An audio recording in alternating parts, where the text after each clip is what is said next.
Bonjour et bienvenue à Lumière de la Parole. Joyeuse Pâques! Je suis Dominique Lerouzès, prêtre associé des paroisses de Notre-Dame-de-Foix et la Transfiguration du Seigneur. Alors, ça me fait plaisir de vous accueillir en ce beau jour de Pâques. Alors, je suis votre guide, donc, depuis jeudi jusqu'à aujourd'hui, à travers tout le Triduum pascal. Aujourd'hui, c'est la grande fête de Pâques. Et on peut se poser la question, en fait, si le centre de la fête de Pâques, c'est la résurrection du Christ, le Christ ressuscité. Alors, comment ça se fait que la culture commerciale souligne la fête de Pâques avec des lapins, des œufs, du chocolat?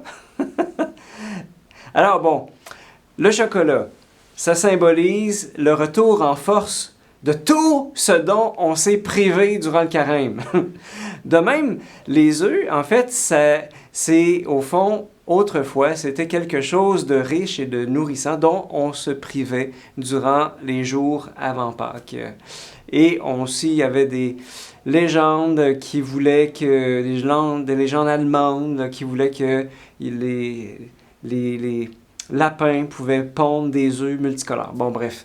Et aussi, eh bien, le lapin, justement, c'est un symbole de fécondité, un symbole de vie, comme le printemps. Alors, avec le printemps, la vie reprend, les arbres refleurissent, et voilà, le lapin symbolise, au fond, tout ce débordement de vie. Mais pour nous, chrétiens, ces symboles sont une pâle évocation de la véritable source de vie qui est le Christ ressuscité. Et car avec lui, bien plus qu'avec le printemps, nous passons réellement de la mort à la vie. Et si en ce jour de Pâques, nous célébrons la résurrection de Jésus d'entre les morts, eh bien, on est en droit de se demander, c'est quoi la résurrection du Christ? Est-ce que le Christ est réellement ressuscité? Y es-tu vivant ou bien c'est juste un symbole, une manière de parler pour faire beau? Eh bien, écoute, si une personne mal intentionnée voulait faire tomber l'Église catholique, les églises évangéliques ou orthodoxes, eh bien, je vais te donner la recette. Juste trouver un os de Jésus. Eh oui, c'est simple. Tu as juste à trouver un os de Jésus puis à le faire authentifier. Ça peut être un fémur, ça peut être une côte, ça peut être une phalange, une rotule, n'importe quoi. Mais quelque chose là, un os de Jésus que l'on authentifie. Et si on trouve ça, là, eh bien, tout tombe. Toutes. Les églises catholiques, orthodoxes, évangéliques, la Bible, ça tombe. Le pape, ça tombe. Les évêques, les prêtres, ça tombe. Les églises, bâtiments, on va pouvoir les passer le bulldozer dedans. La Bible, les prières, le mariage chrétien, les moines, les moniales, la grande littérature chrétienne, on passe ça au feu. Pourquoi? Parce que si on trouve un os de Jésus, eh bien, ça veut dire qu'il n'est pas ressuscité et qu'il n'est pas revenu à la vie. Dès lors, si le Christ n'est pas ressuscité, alors notre foi est vide et vaine, sans valeur, dit saint Paul dans sa première lettre aux Corinthiens.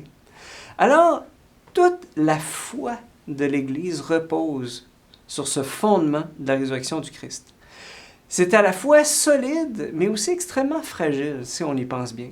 Et c'est vrai que la résurrection du Christ, c'est pas quelque chose d'évident. Même pour les premiers apôtres, écoute, c'était pas évident. Si tu vas à la messe aujourd'hui, tu vas entendre le récit, au fond, où Marie-Madeleine revient du tombeau et elle dit aux apôtres, « On a enlevé le Seigneur de son tombeau et nous ne savons pas où on l'a mis. » Pierre, qui a entendu, qui était déjà bouleversé par la mort de son maître et ami, en plus, il l'a renié juste avant qu'il meure. Alors, il n'a pas cru tout de suite à la thèse de la résurrection, ni les autres apôtres, mais il a plutôt pensé que quelqu'un avait volé le corps, tout simplement. Alors, c'est alors qu'il va courir au tombeau pour aller vérifier qu'est-ce qui s'est passé avec Saint Jean. Et donc, c'est là qu'on voit Saint Jean qui court plus vite que Pierre et qui arrive le premier au tombeau. Et c'est là que l'hypothèse de la résurrection que Jésus avait prédit avant sa mort, eh bien, vient à l'esprit de Saint Jean, qui entre dans le tombeau. Il dit, « C'est alors qu'entra l'autre disciple, lui qui était arrivé le premier au tombeau.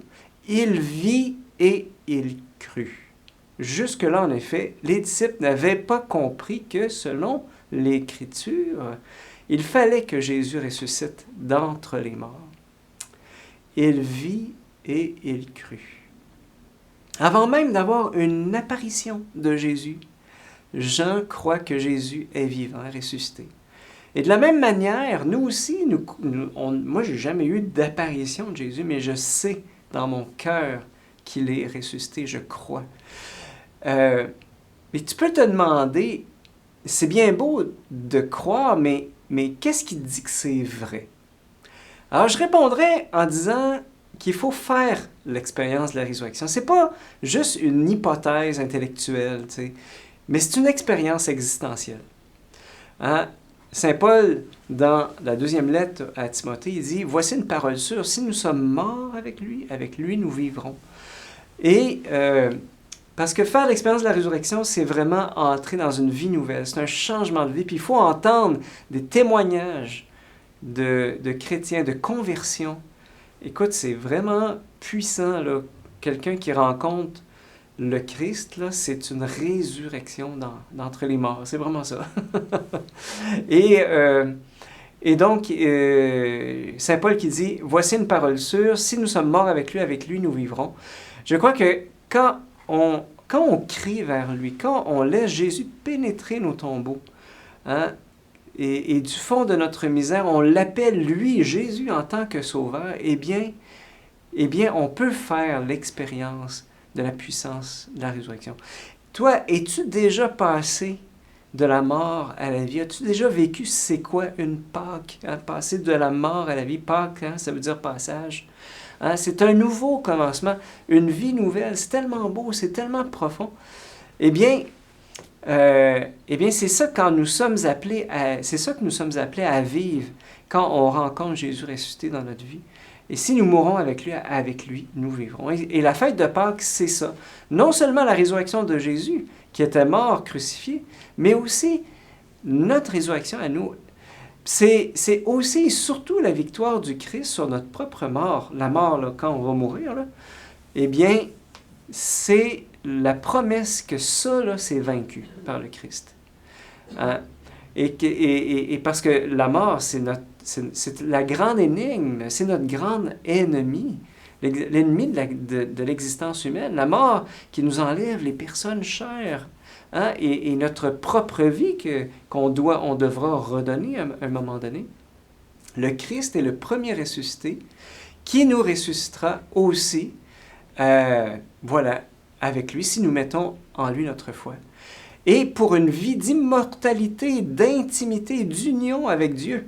À côté de ça, là, la réincarnation, c'est cheap, ça. C'est vraiment du fast-food. Et tu sais, moi, un jour, quand on va me dire « Dominique, tes jours sont comptés, t'en as plus pour longtemps à vivre. » Eh bien, je sais, je crois qu'à ce moment-là, je vais me tourner vers Jésus. Et je vais lui dire, comme lui-même, quand il était sur la croix, il a dit « Père, entre tes mains, je remets mon esprit. » Bien, j'ai le goût de lui dire, moi aussi, Jésus, entre tes mains, je remets mon esprit. Pardonne-moi tous les péchés de ma vie et accorde-moi, accueille-moi dans ton cœur de miséricorde. Donc, en cette fête de Pâques, la résurrection du Christ, c'est pas un beau décor pour faire beau, c'est vrai, c'est existentiel. C'est une expérience à faire.